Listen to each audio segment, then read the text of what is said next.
Hello friends, welcome to beginners kitchen. இன்றைக்கி நம்ம வீடியோவில் சர்க்கரை அதிரசம் எப்படி பண்ணுறதுன்னு பார்க்க போகிறோம். ஆல்ரெடி வெல்லம் அதிரசம் எப்படி பண்ணுறது நான் ஆல்ரெடி போட்டிருக்கேன். அது பார்க்காதவங்க போய் பார்த்துக்கோங்க. இப்போ சர்க்கரை அதிரசத்துக்கு தேவையான அரிசி எவ்வளோ எடுத்திருக்கேன், சர்க்கரை எவ்வளோ எடுத்திருக்கேன்றதை நான் சொல்லிடுறேன். 1 கிலோ அதிரசம் அரிசி எடுத்து ஊற வச்சு மிஷினில் கொடுத்து அரைச்சிருக்கேன். இது வந்து ஃபேன் கடியில் தான் நம்ம ஆற வைக்கணும். வெயிலில் காய வைக்கக்கூடாது.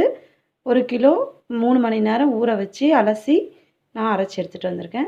அதுக்கு தேவையான அளவு வந்து 3/4 கிலோ சர்க்கரை எடுத்திருக்கேன். அதாவது 750 கிராம் சர்க்கரை எடுத்திருக்கேன். அது வந்து இப்போ நம்ம பாகு காய்ச்சி மாவு கலக்கி நம்ம அதிரசம் எப்படி செய்யுதுன்னு பார்க்கலாம்.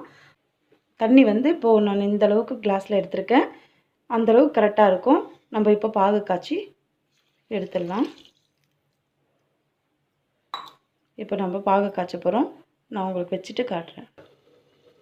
இப்போ பாருங்கள், சர்க்கரை கொதிச்சிட்ருக்கு. இது கொஞ்ச நேரம் நல்லா கரைஞ்சி வரணும். கரைஞ்சி வரும்போது நம்ம பாகு எப்படி எடுக்கிறதுன்னு காட்டுறேன்.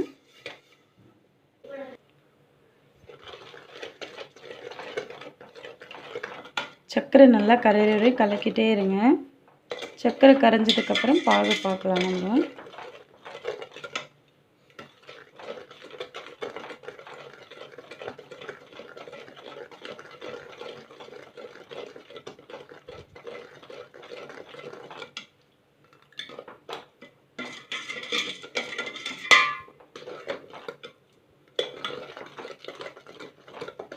நம்ம பாகு எடுக்கிறதுக்கு முன்னாடி இந்த மாதிரி ஒரு பிளேட்டில் வந்து தண்ணி எடுத்து வச்சுக்கலாம் நம்ம.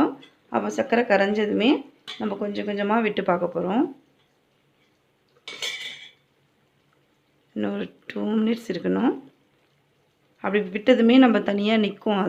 அந்த டைமில் வந்து பாகு எடுக்கிறது கரெக்டாக இருக்கும். நம்ம ஒரு 2 மினிட்ஸ் கலக்கி விட்டுட்டே இருக்கலாம். இது நம்ம பாகு எடுக்கிற சமயத்தில் கொஞ்சம் உஷாராக பார்த்துட்டே இருக்கணும். நீங்கள் சுகர் கரையிறதுக்கு முன்னாடியே கூட ஒரு சில டைமில் பாகு வந்துடும் நமக்கு.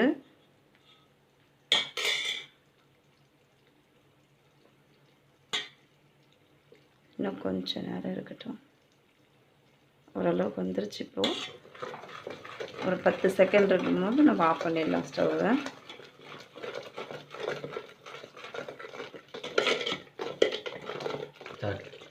பாருங்கள், தண்ணியில் விட்டு காமிக்கிறேன் உங்களுக்கு. இது அப்படியே நிற்குது பாருங்கள்.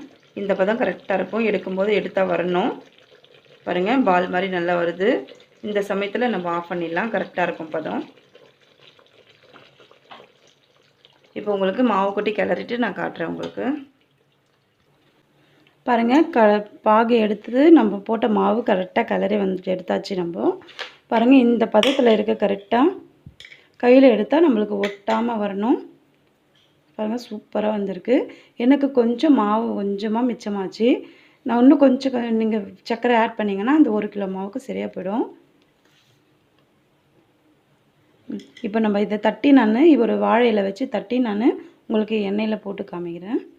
இந்த மாதிரி ஒரு வாழை இலை எடுத்துக்கோங்க. நீங்கள் பெருசாக எடுத்துக்கிட்டிங்கன்னா இன்னும் கொஞ்சம் பெட்டரு. பாருங்கள், நான் வந்து என்ன பண்ண போகிறேன்னா ஒரு 2 வாழை இலையில் எண்ணெய் தடவி வச்சுருக்கேன். அது ஃபுல்லாக நான் தட்டி முடிச்சுட்டு நான் ஒன்றா பொரித்து எடுப்பேன்.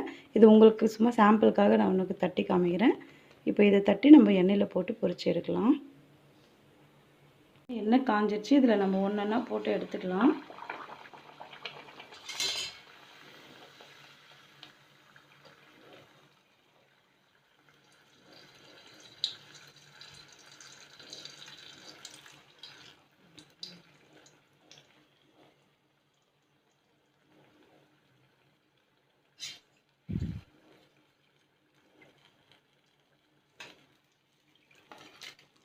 நம்மளுக்கு இன்னும் கலர் கம்மியாக வேணும்னா கொஞ்சம் முன்னாடி எடுத்துக்கலாம் நீங்கள்.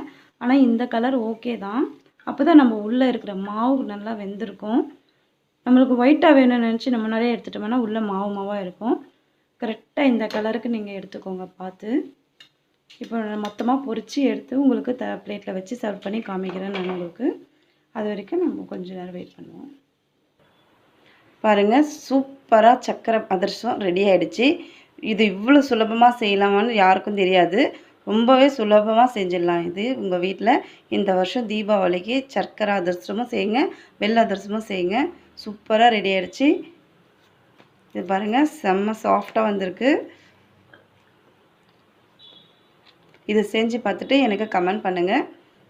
இந்த சேனல் பிடிச்சிருந்தா லைக் பண்ணுங்கள், ஷேர் பண்ணுங்கள், சப்ஸ்கிரைப் பண்ணுங்கள். கூடவே பெல் ஐக்கானையும் கிளிக் பண்ணுங்கள். இன்னொரு நாள் இன்னொரு ரெசிபியோடு உங்களை சந்திக்கிறேன். ஓகே, பாய்.